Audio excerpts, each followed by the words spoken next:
What's going on, everybody? Eric Lindquist at Stochastic here on the Odd Shopper channel, coming to you with another edition of Lindy's Leans, Likes, and Locks. Hit that like button, subscribe button, notification bell. Goes a long way for you. Oh, goes a long way for me on this video. Goes a long way for you. That way you become apprised whenever great content is going live here at our little neck of the YouTube woods. Sorry, I'm excited. I'm happy, and you know why? Matt Wallner just went yard. And why does that matter, friends? Well, if you follow me on Twitter, you know, but add to stream. Look at this. We are here at my Twitter page, my X page. Is that going to be a thing? It is? Yeah.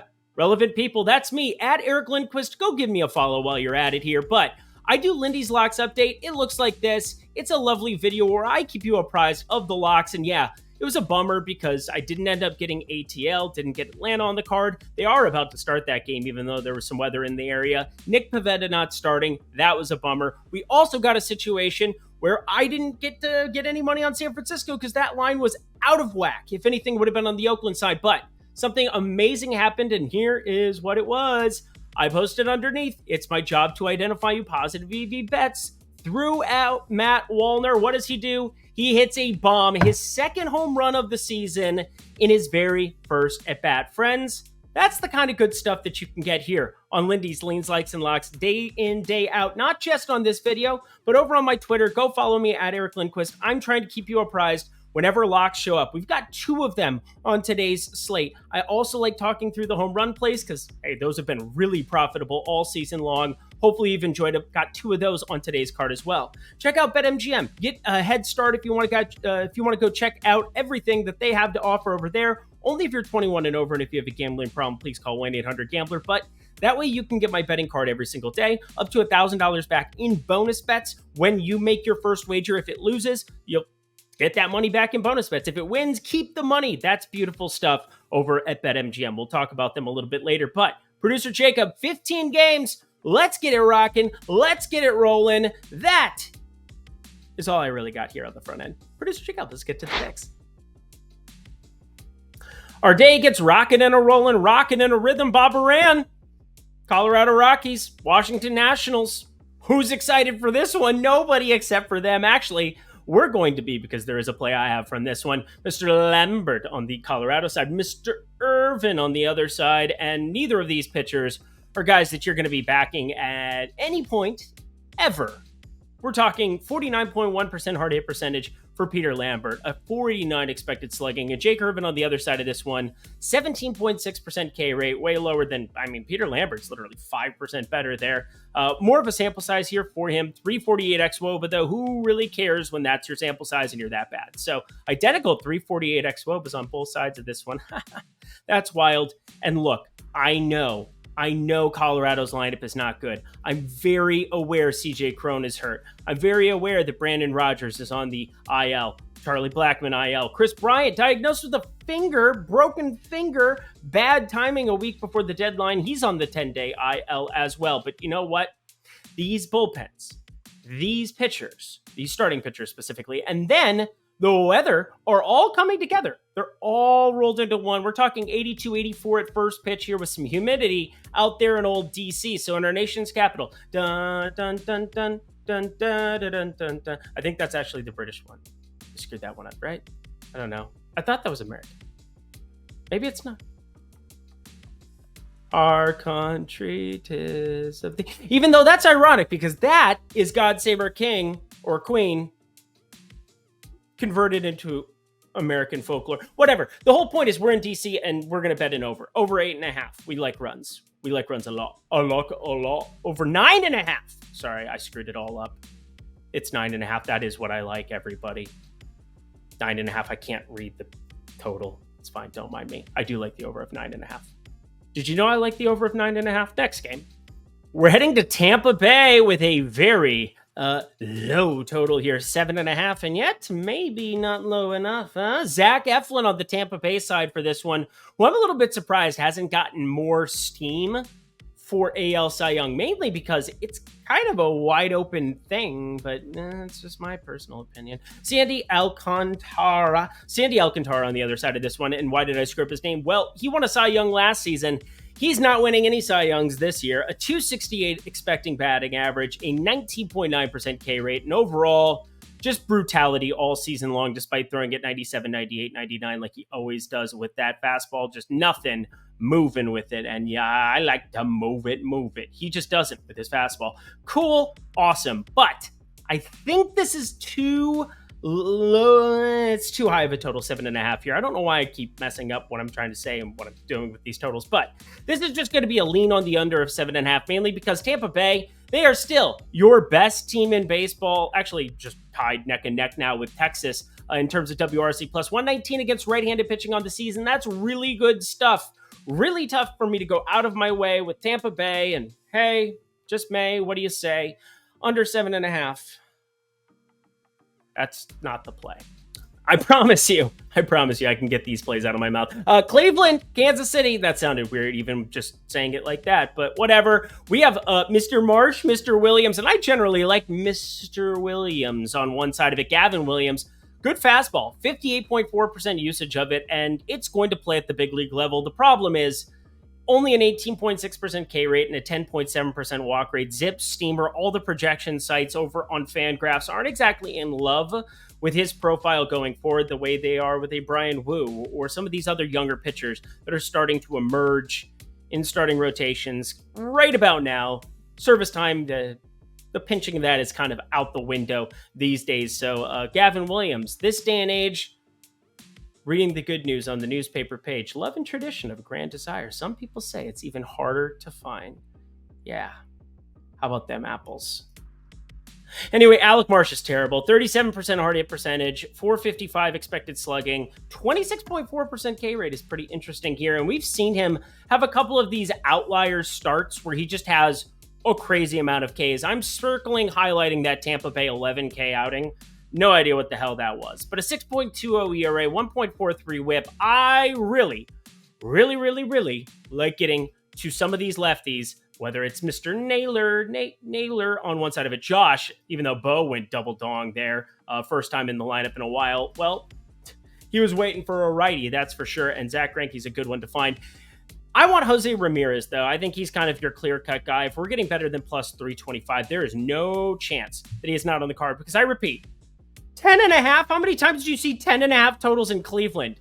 Answer, not very often, even with just 78-degree weather. But be very careful. Humidity, storms that were kind of lingering in that Boston area. It looks like they might be showing up in Cleveland, even though I don't think spatially that's what makes sense. But hey, I'm just looking at the radar and I'm reading I'm walking in. Cleveland, Jose Ramirez homer. I'm leaning that direction. To a team I am very, very, very happy with. The Minnesota Twins, the best team in baseball since the All-Star break. Yeah, you heard me. They're also striking out a shit ton, but it is okay. Byron Buxton had it, baby. He's happy.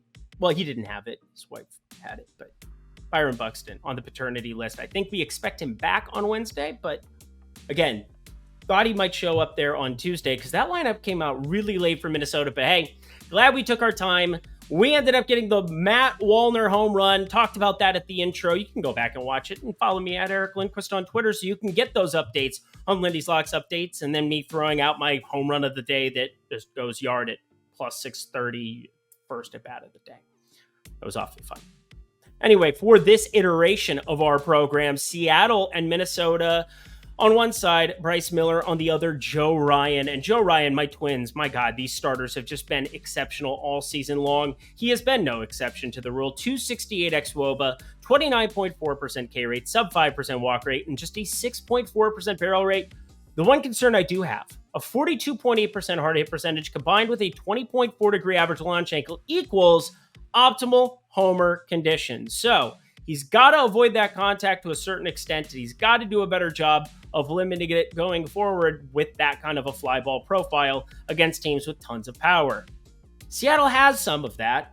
I mean, they've got a really good hitting catcher in Cal Raleigh. They have Julio Rodriguez, who got sent to the 5-hole, immediately responded with a home run in his first at-bat of the day on Tuesday as well. We'll see what shows up here on Wednesday, and Henio Suarez moved up to the 2-hole.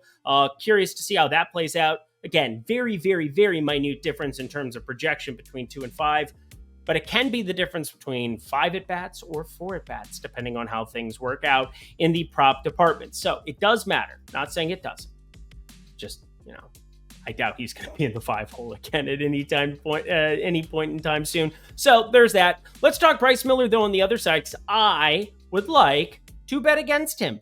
41.9% hard hit percentage, and that max exit velocity, when it's coming off the bat, it's coming off really hard. We're talking bottom first percentile in baseball and Baseball Savant, 116.9 miles per hour average in that department. So you combine 42% hard hit percentage with a 4.11 expected ERA and a 19-degree average launch angle. Ooh, daddy like you to home run props again here.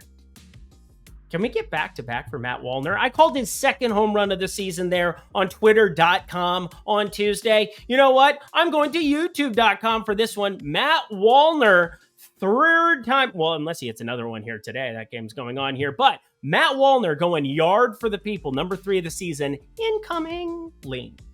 The Reds, the Brewers. Kind of a fun one brewing here with the Brew Crew. How many times can you say brew in one sentence? That was annoying. Freddie Peralta, though. Fastball Freddie on the mound on one side. And then on the other, Ben Lively, who starting to live up to his name a little bit. More lively with the fastball. 3.88 ERA, 1.21 whip. Not too shabby. Pitch count, never really going to be there, but I generally like this when you have decent enough bullpen arms here, and that's Cincinnati definitely has a couple of those sitting there in stock, because then you get a decent enough start here from Ben Lively. You're running into bullpen. You can play the platoons. You can do all of the nice things that you want to do here, and you're getting the plus money side of it against Freddie Peralta, who, well, I like the Cincinnati lineup a lot more. I mean, Christian Yelich is having a bounce-back season. He's staying healthy for the first time in a very long time, that's for sure, but with Ellie De La Cruz, with Matt McClain, with Christian Encarnacion Strand, with Joey Votto, Jonathan India, Tyler Stevenson. Well, he's having a down year. But overall, this Cincinnati lineup, a lot better top to bottom than what you're looking at from the Milwaukee Brewers. And Freddie Peralta, with some of these numbers, got some concerns. I have some concerns. A 395 expected slugging isn't bad, but it's not his level. A 39.4% hard hit percentage isn't terrible, but it's still around that 40% mark that gets you a little bit concerned. But the 9.7% walk rate and 9.1% barrel percentage are just things that I don't really love. I don't know if I ever talk about this in general, but Victor Caratini is probably lining up to be the catcher here. He's not a very good defensive catcher. You're going to be able to run on him. His average pop-up time to second base is over 2 seconds. That is very, very bad. These are not the things that I generally bring into the conversation, but I promise you, I'm looking at them, I'm baking them in. It's just like, you just want the cookies, okay? But I'm the baker, okay? I'm the baker. I'm sitting there putting the sugar, the flour, the eggs, the almonds. Do you guys is almonds? It depends. It just depends on your flavor. I'm just saying, I'm here to make the cookies for you. And stuff like that is baked in. And it's delicious. Cincinnati money line. It's on the card for a half unit. It tastes good. Eat up, my friends. Yeah, this is going to be a pretty quick one, mainly NAs on the side of your screen. We know one pitcher, Jack Flaherty. Is he up for grabs? I doubt Jack Flaherty's up for grabs. I bet these southpaws, whether it's Steven Matz, does anybody want him? We'll see how he pitches here on Tuesday night. We'll pay attention to a lot of pieces from the St. Louis side that could be on the move pretty darn quickly if things do not fall into place for them. But Jack Flaherty on the mound against, I have absolutely no idea for Arizona. I think it ends up being Zach Gallen. It would set up for it to be Zach Gallen, but why wouldn't he be the announced guy here? It's a little bit strange to me. He would be on 6 days rest. Maybe they're giving him an extended break or something. Arizona hasn't announced what this is. You know, I'm going to take that back. I'm pretty positive it's going to be Zach Gallen here in this spot, and that makes me excited to lean the Arizona money line if there's anything inside of minus 140. Corbin Carroll got the day off on Tuesday. Hopefully you saw that news. I didn't have any bet on this game. In fact, I didn't have a whole lot on my card outside of home run props on Tuesday. Had a couple of small plays there, the Minnesota money line, things of that nature, but Tuesday, definitely the lightest in the totals and in the outright plays on the entire season. Pretty much on the entire season. I know for a fact any 15-game slate, this is the fewest I've ever had. I think I only had 3 on that. 2 pitcher props. Finished it out with a ton of home run props. And hey, Matt Wallner, shout him out. You guys Sick of hearing me talk about that? Good. I am too. Arizona money line, though. Not sick of talking about this baseball team. Very excited to see if they can make a push for Shohei Ohtani. That would be a fun fit. Feel like the Angels would feel like that's just pawning it off. It's like letting your girlfriend go with your best friend to the prom. Nothing's going to happen. Shohei Ohtani's not moving to Scottsdale. I can throw that out there right now. It'd be wild if he did. Arizona money line, just a lean. For what it's worth, I never let my best friend go to prom with my girlfriend. Just throwing it out there. You know why? Because then, Mr. Steal Your Girl right here, the Dodgers, the front runners, in my humble opinion, been talking about it all season long, for Shohei Ohtani. They pick up Kiki Hernandez coming back home to LA. That's a great acquisition. He's a guy who can play multiple positions, whether it's Chris Taylor, Mookie Betts. The Dodgers love that shit. They love moving them around the diamond. They love configurations of the lineups that can work out in their favor. And Kiki, he definitely had a home in LA. Didn't necessarily pan out for him there with Boston. There's a lot of stars who have gone to Boston and kind of faded out. Look at Nathan Eovaldi's bounce back season there in Texas. Didn't exactly leave Boston at the highest of regards, even though he basically helped them win a World.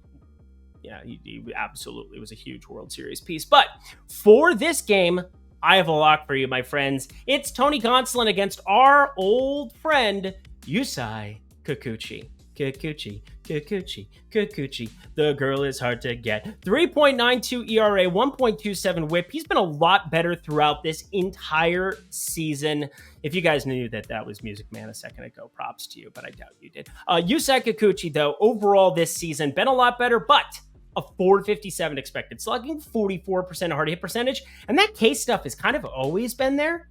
It's just simply that we're getting some kind of a value here, and it looks like everybody on Toronto is getting a day off at some point in time. We had Springer off today on Tuesday. You ended up on Monday having Bo Bichette sit, which just pissed me off to no end because, of course, we're on 9.5s and 9 there. It was a push if you got on the 9. Good for you. 9.5, you lost, and you were like me and very, very unhappy with your life. But I think Tony Gonsolin, coming off of last season, I expect positive regression for him coming very, very shortly. He's never been a great strikeout guy, sitting at 19.7% over the course of this season. He also has a 9.4% walk rate, which is a little higher, resulting in a 339 xWOBA when you put the whole package together. Hasn't been pretty with a 4.84 expected ERA. But he had a late start on his season. He had a 3.12 expected ERA last season, and he's never been over 4 his entire career at just 29 years of age. So I'm giving him a break. Unless he was hurt again and just isn't announcing it, I expect some much better results from Tony Gonsolin in the second half of the season. He still has a sub 1.1 whip. He's still got a sub 4 ERA. The results are still there. And on the run line, we can get a little bit aggressive with a team like the Dodgers, where, yeah, there's only a 70% difference between the money line and the run line. I'd be happy with either, but I'm going aggressive for the people here because anytime I get a Dodgers offense in a spot like going up against Kikuchi, where they are definitely aligned to smash faces, they have a 110 WRC plus against Southpaws on the season, and Tony Gonsolin should pitch better. I'm going to just fire the unit on the -1.5 side of things. That is your lock here, baby. It's not my favorite lock on the board. We've got one coming up a little bit later that I think could be better. And of course, we're going back to Atlanta and Boston. But Los Angeles Dodgers -1.5 at major plus money, plus 135. That is a nice number. It's not plus 630. Matt Wallner had to just fix that one in there.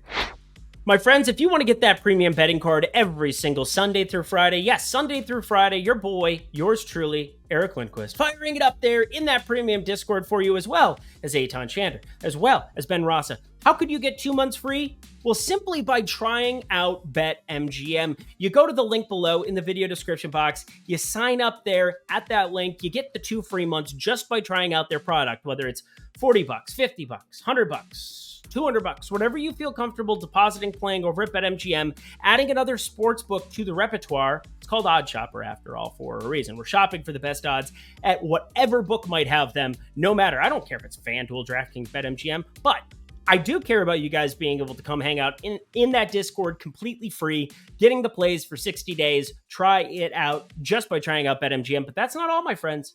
You're also going to get up to $1,000 back in your account on any bet you make right out of the gate. So that first bet you make, whether it's 20 bucks, 50 bucks, 100 bucks, whatever you feel comfortable depositing. Once again, up to $1,000 if you wager it and it doesn't win, you get the money back in bonus bets. If you win with that first bet, you keep the money. Doesn't that sound lovely? I think it does. And you'll get those 2 free months of OS Premium Discord. So pretty much a no-brainer for all the people out there. Only if you're 21 and over. If you have a gambling problem, please call 1-800-GAMBLER. But check out BetMGM today. Hopefully I see you guys soon. Alrighty, y'all, back to the picks. I got another play in this one. It's been pretty wild. Some of these West Coast games and just... Yeah, I mean, we have afternoon West Coast games in these spots. Johan Oviedo of the Pittsburgh Pirates taking on Seth Lugo on the bump there for the Padres. Neither of these guys are all that good. 40.8% hard hit percentage. We're talking 40% hard hit percentage, respectively, for each one of them there.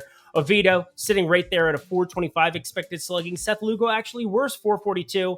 Both of them just barely over the 20% K percentage. And then, well, Johan Oviedo has a walk problem too, north of 9%. That showed up when he was a reliever. It's showing up now here as a starter. It's so much better to be Seth Lugo, you would think, right? Now, these Pittsburgh Pirates do have some lefty power. G-Man Choi, curious to see if he ends up back in this lineup. You have Endy Rodriguez, who got the night off, a decent hitter, a decent catching option there as well. Henry Davis, who's now playing outfield, was a catcher once upon a time. And Carlos Santana, double dong on Monday. You have Brian Reynolds, switch hitter. Jack Sawinski, who's up north of 20 home runs now on the season. Wild stuff. The Pittsburgh isn't projecting out that poorly against righties for me. And obviously San Diego, they're in the midst of a down year, but it's still Juan Soto, Fernando Tatis, and Manny Machado at the top of this lineup. So, friends, over 8.5 afternoon in San Diego. Looking at the weather, it's sitting right around 78 degrees, a little bit warmer than you might get for some of those evening games right around the ocean. So over 8.5, looking awfully good there in San Diego. I wanted to like something here. I really, really did. Let's talk through it a little bit, though, and you can hear where my hesitation's at. Kyle Bradish on one side here for the Baltimore Orioles, a team that we have bet a lot recently, and I will say successfully at that, which you saw my last week until Friday, you know that means something. Ranger Suarez on the other side, though, southpaw here for the Phillies. 263 expected batting average is not good. 328 xWOBA, not good. 21.4% K rate, not good. And then this Baltimore team, they're at a 111 WRC plus against lefties. Yes, I generally think about this team having much better lefty hitters, but those lefties still have some talent going oppo side, or going same side. Oppo side would be technically the platoon, and you guys don't care about that. You care about, do I have a play from this one? Here is where my apprehension lies. Kyle Bradish, 44.4% hard hit percentage, 417 expected slugging, but does have that 23.2% K rate. He's down to a 3.05 ERA, a 1.13 whip, and I wanted to bet Baltimore at plus 108, but I'm just a little bit apprehensive because there is definite problems with lefties on the horizon for him. Yeah, he's found ways to survive throughout the season. The ground ball rate has started to trend up, had some really good ground ball outings of late, has had some decent enough abilities to limit home run balls. He has not given up more than 2 earned runs in a start since June 8th, and he's been healthy the whole time. So lots of good signs for Kyle Bradish, but I'm just getting a little bit trigger shy looking at his mapping going up against Kyle Schwarber and Brandon Marsh and first baseman Bryce Harper and Trey Turner against anybody because of the speed combination. Nick Castellanos in the middle of a resurgent season. I know that's not a lefty, but still Jake Cave has been playing some first base, and well, I don't think he's all that good back to his Twins days. He is still somebody who can at least be serviceable in terms of xWOBA going up against right-handed pitching. So it's an uncomfortable spot to skip out on because I want to keep riding this Baltimore train all the way to the AL East champion station, but I think we jump off here just for a day. I am going to lean the Baltimore side of this one still, but it's not on the card. This is the one I wanted to have on the card, but it's not on the card. You know, caution is the better part of valor, friends. Just a lean. The Angels, they got to work. They're up 5-2, top of the 9th here, going up against Detroit, and I said it yesterday, and if you missed it, I still believe it. This might be the most random, important road trip in the Angels franchise history. And why? Shohei Ohtani. Yeah, you know he doesn't have a contract going into next season. You didn't get it done ahead of time. And now you are looking at a chance to trade him somewhere, hoping he comes back. But if you run the table here in Detroit, if you run the table in Toronto, and if you run the table in some capacity, in some way, shape, or form at Yankee Stadium against a weaker Yankees team as it stands right now, you might keep him, add pieces, hold down the fort until Trout gets there, try to make it work, and maybe somebody like Patrick Sandoval can start spending gems again soon.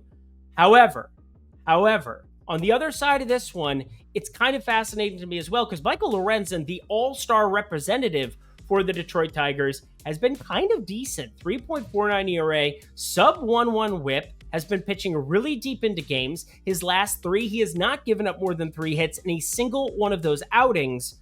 That's pretty wild. Oh, also no earned runs over the course of the last 3, but it was against Oakland at home, Seattle on the road, Kansas City on the road. Not exactly a murderer's row. But this Angels lineup outside of Ohtani isn't exactly the most appealing thing either. So why am I still interested in the Los Angeles Angels money line? Well, because I have them with a 55% expected win percentage here, and they are even money. That's just math. Something I want to talk about more with you guys on this program and on Lindy's Locks Update. Go follow me on Twitter at Eric Lindquist, apprising you of all my locks throughout a day. Try to give you guys information, not just on how to bet one specific spot or talk about what's changed, but to give you things that are utilities for you long term. Put new tools in your tool belt so you can make money on your own when I'm not there, because I'll never be there on Saturdays, unless, I'm just feeling generous like that. Anyway, 55% expected win percentage here for this Angels team. The better bullpen ever so slightly here than Detroit, even though they've had a terrible bullpen at times. It's just that Angels Stadium will make you look like a dum-dum from time to time. We're going to Truist here. Think we'll be just fine here backing this Angels squad. Think it's a half-unit play. I think they continue to play good baseball knowing Shohei is at stake. That's not something you can back up with data. Los Angeles Angels money line, another LA team on our card for Wednesday. We got 5 games to go here. Hit that like button, hit that subscribe button, hit that notification bell as we go to a lock. And friends, I am kind of confused here. Maybe you can help me. Maybe I'm just taking crazy pills, but I initially saw this 10 total, and I thought immediately that no doubt about it, you were running into a spot where this weather was going to be out of control. But really, it's just Fenway Park playing up for power. They did start that game, and I was sad that I didn't end up on the Braves. They are up 1-0 with the bases loaded top of the first. That game just got underway. It had a couple-hour delay.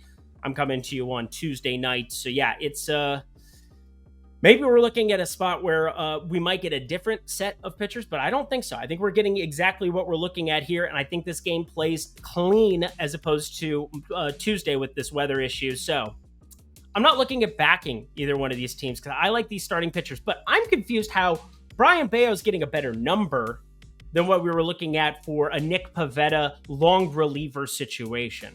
Strange to me, especially... Well, I guess the main reason is that Spencer Strider valued a little bit more on the Braves side of things, as he should be. A 40% K rate, a 273 xWOBA.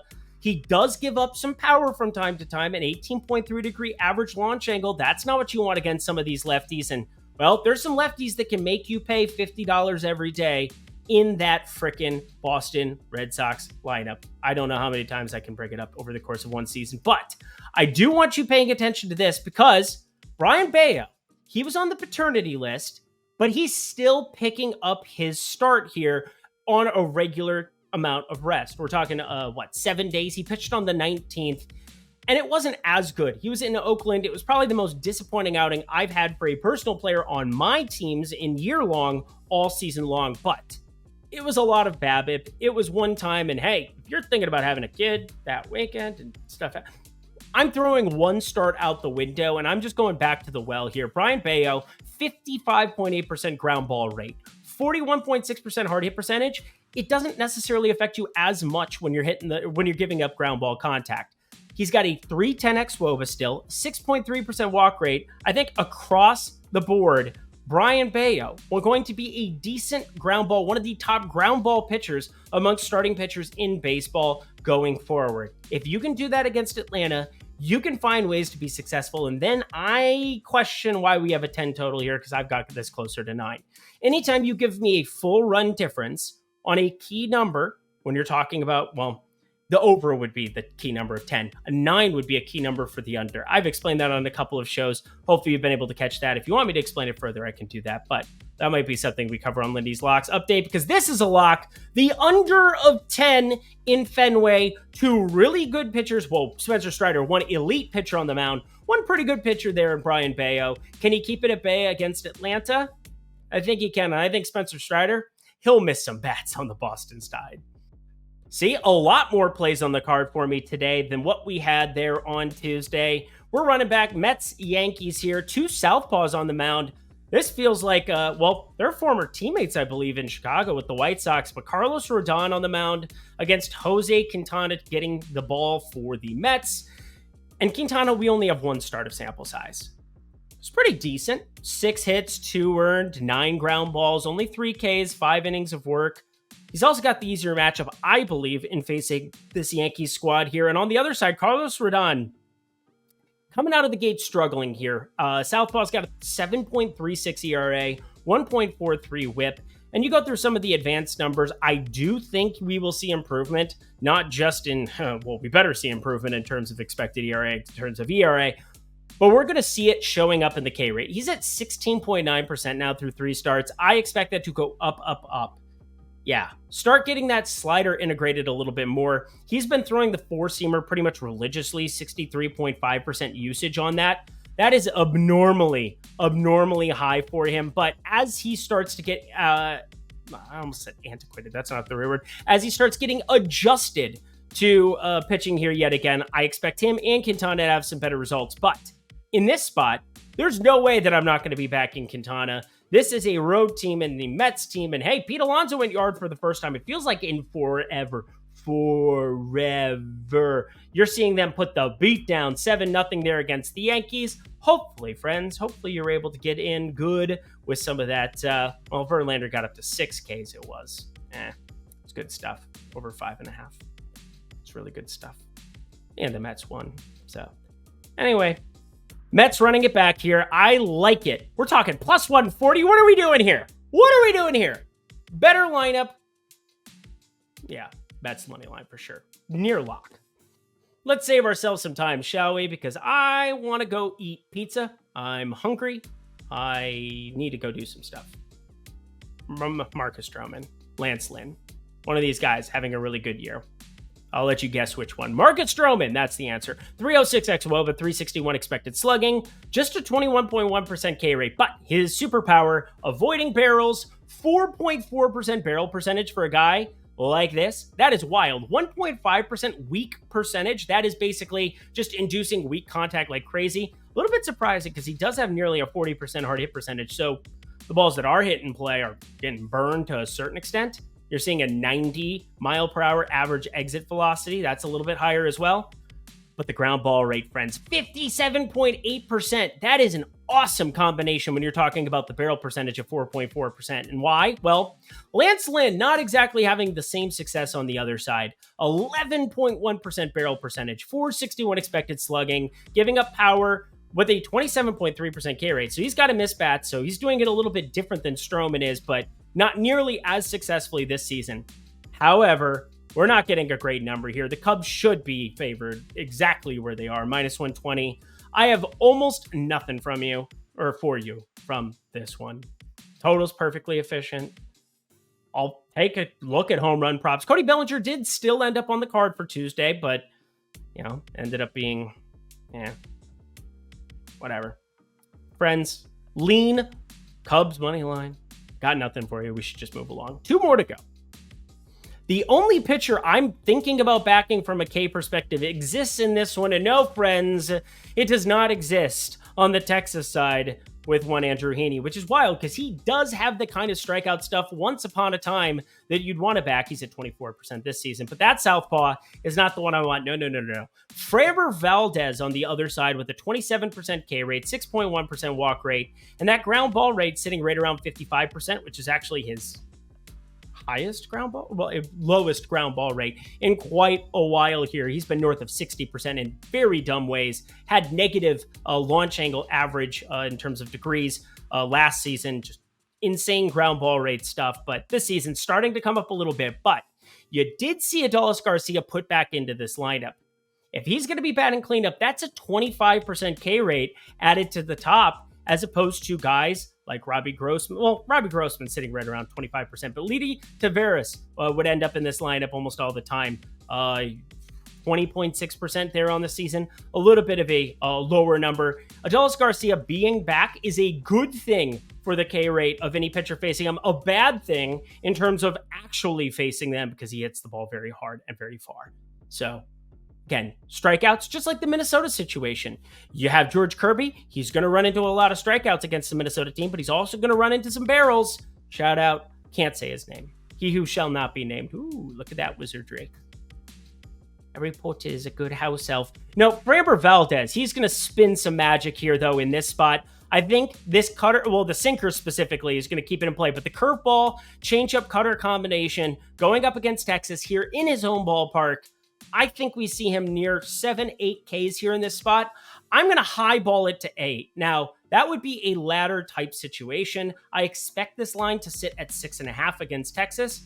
If it doesn't, we're going to have an issue. Again, it should be juiced actually a little bit on the over there, but I'll be paying very close attention to this. If you want to know exactly how I handle Framber Valdez, hit me up on Twitter at Eric Lindquist tomorrow, or comment section below, or the best place, the premium Discord through BetMGM. And our last game of the night, we're heading back to San Francisco, and I'm not going to be so naive this time to tell you, hey, let's lock this if this happens, because, yeah, San Francisco is minus 250 favorite despite playing terrible baseball of late. But you know what? That's the way the cookie crumbles. So that makes me want to watch Bruce Almighty. Good little flick. Alex Wood, though, going up against Hogan Harris. Yet another left on left. We have a lot of southpaws matching up together here on this slate. Just realized that now. Good job, Eric. Way to pay attention. But over the course of this season, Alex Wood sitting right around a 5 ERA, 1.54 whip. He has not been nearly as good. And yet, I would still look at backing him before I'd be looking at backing Hogan Harris without knowing what the numbers are. Now, if you had told me that I had known the numbers coming into today, I would have thought about talking about Oakland plus 1.5, but there is no way I'm backing Harris with his 6.11 ERA, his 1.38 whip, and this Oakland Athletics lineup. So if anything goes down here, I guarantee you it's on the San Francisco side. I don't know. I can't imagine I end up on an Oakland home run prop in San Francisco, or in anything prop in San Francisco with this Oakland team. So Battle of the Bay, it's going to be uninteresting to me more than likely. But San Francisco on the run line, we're talking if you get me close to that minus 125 number, maybe we can talk, but I doubt we get anything serviceable here on Wednesday from this one. And that does it for another edition of Lindy's Leans, Likes, and Locks. Head to that comment section below. Let me know your favorite plays that exist on the board for Wednesday's slate. Hey, we're going to try to run back some good times. Hopefully we can find some more bets. I'm going to be doing Lindy's Locks update, talking you through an afternoon lock. Don't know why afternoon was a weird word to say. And that evening lock of Atlanta, Boston, to let you know if anything changes, if anything happens where somebody gets hurt today in this evening Atlanta-Boston game, something of that sort. We'll talk through the ins and outs of that on tomorrow's program over on Twitter. Again, at Eric Lindquist, check it out here for Wednesday. Alrighty, y'all, BetMGM, talked about them. Producer Jacob, I always talk about him because he's a lovely human being who must be protected at all costs, and I'm just okay. Until next time, friends, I'm Eric Lindquist. Best of luck in the MLB streets on Wednesday.